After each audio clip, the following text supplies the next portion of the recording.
دوسروں کو آسانی دینا۔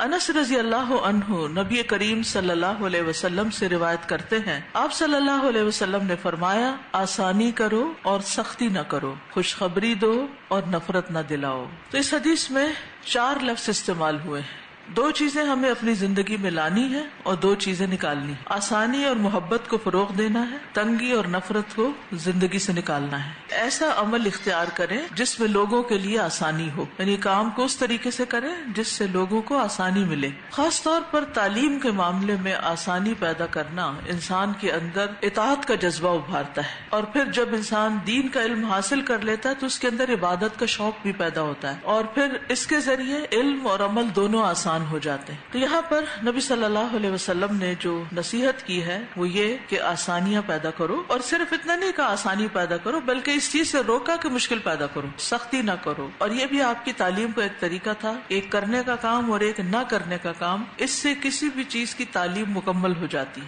اگر صرف کرنے کے کام بتا دیے جائیں تو بات نہیں بنتی جب تک کہ نہ کرنے کے کام بھی ساتھ نہ بتائے جائیں۔ مثال کے طور پر تقویٰ ہے، تو تقویٰ میں 2 چیزیں پائی جاتی ہیں، ایک طرف اللہ تعالیٰ کی اطاعت کے کام کرنا اور دوسری طرف اللہ تعالیٰ کی نافرمانی سے بچنا۔ جب تک یہ دونوں چیزیں نہ ہوں اس وقت تک اس کو تقویٰ نہیں کہہ سکتے۔ مثلا ایک شخص دن رات عبادت کرتا ہے لیکن جھوٹ نہیں چھوڑتا، چوری نہیں چھوڑتا، بد زبانی نہیں چھوڑتا، تو چاہے وہ دن رات عبادت کرے وہ متقی نہیں کہلا سکتا۔ لیکن اس کے برعکس اگر ایک شخص اپنے فرائض ادا کرتا ہے عبادات میں لیکن وہ گناہوں سے بچتا ہے، حرام سے بچتا ہے، تو حرام سے بچنا ہی تقویٰ کا اعلیٰ درجہ ہے۔ پھر یہاں پر فرمایا خوشخبری دو، اللہ کے فضل کی، اس کے ثواب کی، اس کی رحمت کی، اس کی معافی کی، بخشنے کی، عام بخشش کی بشارت لوگوں کو سنانی چاہیے۔ ایسی خبر دینا کہ جس سے انسان کو مسرت حاصل ہو۔ ایسی چیز کا تذکرہ نہ کرو جس سے لوگوں کے اندر نفرتیں پیدا ہوں کہ لوگ آپ سے دور بھاگنے لگیں۔ تو یہ حدیث جو ہے یہ دنیا اور آخرت دونوں کے امور پر مشتمل ہے۔ دنیا دارالعمل ہے، اس میں ہمیں بہت سے اچھے اچھے کام کرنے ہیں، اور آخرت دارالجزا ہے۔ تو جو شخص دنیا میں لوگوں سے اچھے کام کرواتا ہے، آسانی دے کر، ان کو نرمی سے بات کر کے، مسائل کا حل پیش کر کے، اس کو اعتماد دے کے، اس کو حوصلہ دے کے، تو جو شخص اس طرح دوسرے سے کام لیتا ہے اور اس کے کہنے پر دوسرے لوگ جو کام کرتے ہیں وہ اس کے لیے بھی جو کام کر رہا ہوتا ہے اور کروانے والے دونوں کے لیے اجر کا باعث بن جاتا ہے۔ اس کے برعکس جب ایک انسان سختی کرتا ہے تو دوسرا شخص بھاگ نکلتا ہے۔ اب سختی کرنے والے کا بھی کوئی امیج اچھا نہیں ہوتا، اور پھر اس کے ساتھ ساتھ جو سننے والا ہے یا جو ماننے والا ہے، جو کام کرنے والا ہے، ہو سکتا ہے کہ کسی دباؤ میں آ کے وہ کچھ کر لے لیکن وہ دل سے وہ کام نہیں کرنا چاہے گا۔ تو اس لیے نبی صلی اللہ علیہ وسلم نے اس سے منع کیا، کیونکہ اس سے پھر آخرت میں بھی کوئی جزا نہیں ملے گی، بلکہ ہو سکتا ہے کہ اگر آپ لوگوں کو دین سے بھگانے کا ذریعہ ہیں تو پھر آپ کو الٹا سزا ہی مل جائے۔ لوگوں کو اللہ سبحانہ وتعالیٰ کی رحمت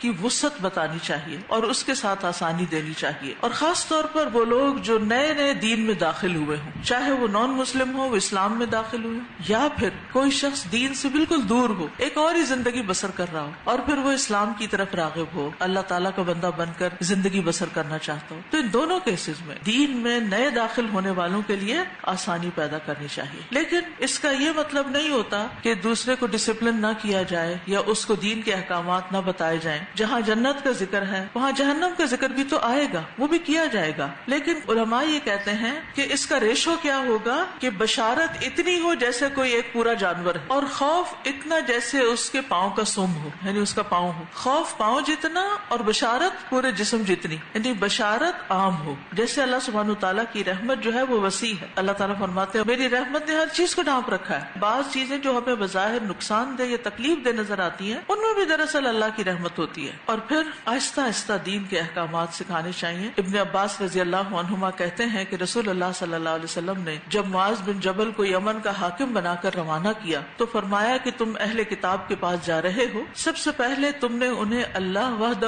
کی عبادت کی دعوت دینی، جب وہ اللہ کو پہچان جائیں تو انہیں بتانا ہے کہ اللہ نے ان پر دن رات میں 5 نمازیں فرض کی ہے، جب وہ ان پر عمل کرنے لگے تو انہیں مطلع کرنا کہ اللہ تعالیٰ نے ان کے مالوں میں زکوٰۃ بھی فرض کی ہے جو ان سے وصول کر کے ان کے غرباء میں تقسیم کی جائے گی، اور جب وہ اس بات کو مان لیں تو ان سے زکوٰۃ وصول کر لینا اور ان کے عمدہ مال لینے سے اجتناب کرنا، کیونکہ اچھے مال سے انسان کو خود محبت ہوتی ہے، وہ دینے سے گریز کرتا ہے، یہ شح، یہ تنگی انسانوں کے اندر موجود ہوتی ہے، تو اس لیے زکوٰۃ وصول کرنے والوں کو کہا گیا کہ وہ لوگوں کے اچھے مال نہ لیں بلکہ جو وہ دینا چاہیں اس کو لے لیا جائے زکات میں. اسی طرح جو لوگ نئے نئے دین کی طرف آئے انہیں شرعی احکامات کی آسانیاں دینی چاہیے، آسانی سے آگاہ کرنا چاہیے. مثلا ہم دیکھتے ہیں کہ رسول اللہ صلی اللہ علیہ وسلم نے ایک آدمی کو دیکھا کہ الگ کھڑا ہے، نماز نہیں پڑھ رہا. تو آپ نے اس سے پوچھا، اے فلاں تمہیں لوگوں کے ساتھ مل کے نماز پڑھنے سے کس چیز نے روکا؟ تو اس نے کہا کہ یا رسول اللہ صلی اللہ علیہ وسلم مجھے جنابت لاحق ہو گئی، یعنی میں ناپاک ہوں، نماز نہیں پڑھ سکتا. اس نے کہا کہ پانی نہیں. تو